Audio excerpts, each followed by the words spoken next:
సంక్రాంతి పండుగను సొంతూల్లో జరుపుకునేందుకు పట్టణవాసులంతా పల్లెబాట పట్టారు. ప్రయాణికుల రద్దీతో ఆర్టీసీ కాంప్లెక్స్లతో పాటు రైల్వే స్టేషన్లు కిక్కిరిసిపోతున్నాయి. కాకపోతే ఈసారి వారం రోజుల పాటు జరిగే ఈ సంక్రాంతి వేడుకలకు మాత్రం పట్టణవాసులందరూ పల్లెకి వెళ్లేందుకు పల్లె వెలుగు బస్సులే కాకుండా ఆర్టీసీ బస్సులు మాత్రం వేదికగా చేసుకుంటారు. ఈసారి జరగబోయే ఈ సంక్రాంతి పండగకు ప్రయాణికులకు ఎటువంటి బస్సు సౌకర్యం కల్పించారు, ప్రత్యేక బస్సులు ఏమైనా ఏర్పాటు చేశారన్న విషయం మనతో మాట్లాడిన వన్ డిపో ఆరంభంతున్నారు. చూస్తే కనుక ప్రస్తుతం సంక్రాంతి శోభ సంతరించుకుంది. పట్టణాలన్నీ కూడా కదిలిపోయి పల్లెటూళ్ళన్నీ కిక్కిరిసిపోయే పరిస్థితి. ఈ మధ్య వారధిగా ఉన్నట్టు ఆర్టీసీ వ్యవస్థ ఈరోజు ప్రయాణికులకు ఎటువంటి బస్సు సౌకర్యం కల్పి. అందరికీ నమస్కారం అండి. మరి ఈసారి సంక్రాంతికి ఏదైతే మనకి విశాఖపట్నం నుండి మన జిల్లాకు ఎక్కువ మంది రావడం జరుగుతుంది ప్రతి సంవత్సరం కూడా. అలాగే విజయవాడ, రాజమండ్రి, అమలాపురం వంటి ప్రాంతాల నుంచి కూడా ఎక్కువ మన జిల్లా వాసులు అక్కడ ఉన్నారో వాళ్ళు కూడా రావడం జరుగుతుంది. మేమైతే ఈ సంక్రాంతి సందర్భంగా విజయవాడ నుంచి ప్రతిరోజు 5 బస్సులు అదనంగా నడుపుతున్నాం, షెడ్యూల్ బస్సులు కాకుండా. అలాగే రాజమండ్రి నుంచి 2, తర్వాత అమలాపురం నుంచి ఒక 2 బస్సులు కూడా అదనంగా డైలీ నడుపుతున్నాం. అలాగే విశాఖపట్నం నుంచి ఈ జిల్లా నుంచి సుమారు 100 బస్సులు, అలాగే విశాఖపట్నం సిటీ బస్సులు కూడా రోజు ఒక 100 నుంచి 150 బస్సులు ప్రయాణికులు రద్దీ బట్టి ఎవరికి ఎటువంటి ఇబ్బంది లేకుండా ఈ సోంపేట, ఇచ్చాపురం, బత్తిలి, పాతపట్నం, పాలకొండ ఇటువంటి ప్రాంతాలన్నిటికి కూడా ప్రత్యేక బస్సులు నడుపబడుతున్నాయి. ప్రస్తుతం ఎన్ని బస్సులు ప్రయాణికులకు అందుబాటులో ఉన్నాయి? సంక్రాంతి సందర్భంగా అదనపు బస్సులు ఎన్ని ఏర్పాటు? అంటే మన జిల్లా నుంచి సుమారు 100 బస్సులు అదనంగా వైజాగ్ నుంచి తిప్పడం జరుగుతుందండి ప్రతిరోజు కూడా. ఇవన్నీ కూడా రేపు భోగి ముందు రోజు వరకు ఉంటాయి. మళ్ళీ తిరుగు సంక్రాంతి ప్రయాణికుల సౌకర్యార్థం కూడా ఇదే విధంగా మేము ఏర్పాట్లు చేయడం జరిగింది. దాంతోపాటు బస్టాండ్కి వచ్చినటువంటి ప్రయాణికుల రద్దీ మేరకు బస్టాండ్లో త్రాగునీటి సదుపాయం కానీ, అలాగే మరుగుదొడ్ల సదుపాయం కానీ ఎవరికి ఎటువంటి ఇబ్బంది లేకుండా పరిశుభ్రంగా ఉంచి ఎవరికి ఇబ్బంది లేకుండా చేయడం జరుగుతుంది. మా సిబ్బంది కూడా రాత్రి చివరి బస్సు వరకు కూడా ఇక్కడ ఉండి ప్రత్యేకించి సెక్యూరిటీ సిబ్బంది, ట్రాఫిక్ సిబ్బంది అందరూ ఉండి ప్రయాణికుల్ని వారి గమ్యస్థానాలకు చేర్చడంలో మా వంతు పాత్ర మేము నిర్వహిస్తున్నాము. కనుక ప్రైవేట్ బస్సులు ఈరోజు ప్రయాణికులను దోపిడీ చేసేందుకు ఆల్రెడీగా రంగం సిద్ధం చేసిన నేపథ్యంలో ఆర్టీఓ అధికారులు ఆల్రెడీ వారికి ఒక హెచ్చరిక జారీ చేశారు. ఇటువంటి తరుణంలో ప్రయాణికులకి ఆర్టీసీ బస్సులు సరసమైన ధరలకు అందుబాటు విధంగా ఉండుతున్నాయంటే ఎటువంటి అత్యధిక లేదా? లేదండి. ఇప్పుడు మేమైతే ఏ బస్సు అయినా సరే సాధారణ ఛార్జీలతోనే, ఈ ప్రత్యేక బస్సులైనా షెడ్యూల్ బస్సులు కానీ అన్నీ కూడా సాధారణ ఛార్జీలతోనే నడుపుతున్నాం.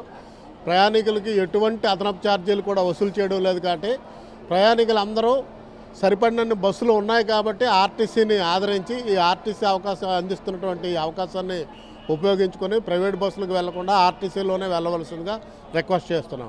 కనుక ప్రస్తుతం వారం రోజుల పాటు సంక్రాంతి పోయిన మరుసటి రోజు నుండి వారం రోజుల పాటు రథసప్తమి వేడుకలు. చిక్కోలు ప్రజలకు మాత్రం ఇది ఒక బొనాంజా సంవత్సరంగా చెప్పుకోవచ్చు. ఈ 2 పరిణామాల నేపథ్యంలో బస్సుల సంఖ్య పెంచేందుకు అవకాశం కళ్ళ ముందు కనిపిస్తుంది. తదనుగుణంగా సంక్రాంతిలో ఏ బస్సులు అయితే అందుబాటులో ఉన్నాయి, రేపు రథసప్తమి వేడుకలు కూడా అవే అందుబాటులో ఉండబోతున్నాయి.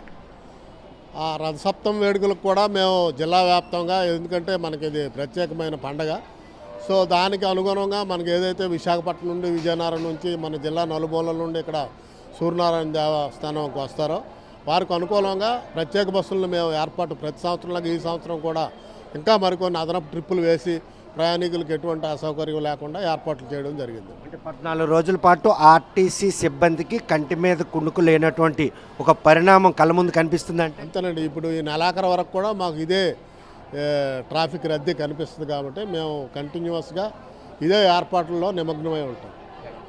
సంక్రాంతి సొంత గ్రామాల్లో జరుపుకోవాలన్నటువంటి పట్టణ ప్రజల ఆకాంక్షకు అనుగుణంగా ఈరోజు గ్రామీణ ప్రాంతానికి వెళ్ళే బస్సులు మాత్రం ఇప్పుడున్న సంఖ్య కంటే 100 బస్సులు పెంచాం. ముఖ్యంగా విజయవాడ, విశాఖపట్నం, రాజమండ్రి ఈ పరిసర ప్రాంతాల్లో శ్రీకాకుళం జిల్లాకు సంబంధించిన వారు ఎక్కువగా ఉంటారు. వారికి అవసరమైనటువంటి బస్సుల సంఖ్యను మాత్రం అందుబాటులో ఉంచారు. కాకపోతే శ్రీకాకుళం జిల్లాలో ఈ ఏడాది సంక్రాంతి పండుగతో పాటు సంక్రాంతి పోయిన మరుసటి దినం నుండే 19 నుండి 25 తేదీ వరకు జరగబోయే సూర్యనారాయణ స్వామి జయంతి వేడుకలు కూడాను అదే సంఖ్యలో భక్తులు తాకిడి ఉంటుంది కాబట్టి వారికి కూడా ప్రయాణానికి అనుగుణమైనటువంటి ఆర్టీసీ వ్యవస్థను కూడా అందుబాటులోకి తెచ్చాం. ప్రైవేటు ట్రావెల్స్ దోపిడీకి గురి కాకుండా ఉండేందుకు ప్రయాణికులకు అవసరమైనటువంటి బస్సుల సంఖ్యలు పెంచిన నేపథ్యంలో ప్రయాణికులందరూ కూడా తాము కల్పించినటువంటి ఈ సౌకర్యాలను అందిపుచ్చుకోవాలి. సంక్రాంతికి మాత్రం పల్లెలకు వెళ్ళిన వారంతా కూడాను రిటర్న్ జర్నీ అయినంత వరకు కూడాను అదే సంఖ్యలో బస్సులు సిబ్బంది కూడా రేయింబవళ్ళు బవళ్ళు కూడాను ప్రయాణికులు క్షేమంగా గమ్యం చేర్చేందుకు మాత్రం తాము శ్రమిస్తున్నాం. సంక్రాంతి పోయిన తర్వాత వచ్చే రథసప్తమి వేడుకలు కూడా అదే సంఖ్యలో భక్తులకు బస్సుల ఆవశ్యకత ఉంటుంది కాబట్టి ఇప్పటి నుండే ప్రణాళిక కూడా రూపొందించాం. ప్రస్తుతం మాత్రం రద్దీ తక్కువగా ఉంది అంటే ఈరోజు ఆదివారం కావడంతో చాలామంది నిన్న శనివారం ఇళ్లకు చేరడం జరిగింది. రేపు మాత్రం రద్దీ ఉండబోతుందనే ఉద్దేశంతో ఈ పెంచిన బస్సుల సంఖ్య మాత్రం ప్రయాణికులకు ఎంతగానో దోహదపడుతుందని అభిప్రాయం వ్యక్తం చేస్తున్నారు. ఈ విషయంలో ఆర్టీసీ ఇచ్చినటువంటి ఈ అవకాశాన్ని ప్రయాణికులు వినియోగించుకొని గమ్యస్థానాలు చేరి సంక్రాంతి పండుగను మాత్రం సొంతూరులో సకటుపేద సమేతంగా జరుపుకునేందుకు ఏ మేరకు దోహదపడుతుందో వేచి చూడాల్సిందే. వీడియో జర్నలిస్ట్ రామకృష్ణతో సత్యం, ఆర్టీవీ శ్రీకాకుళం. చరిత్ర సృష్టించినోడు ఇప్పుడు ఆ చరిత్రని తిరగరాయబోతున్నాడు. అబద్ధాల గోడల్ని బద్దలు కొట్టి నిజాలను రాగా మీ ముందుంచబోతున్నాడు. నిజమైన వార్తల కోసం వెంటనే డౌన్లోడ్ చేసుకోండి రా యాప్ని.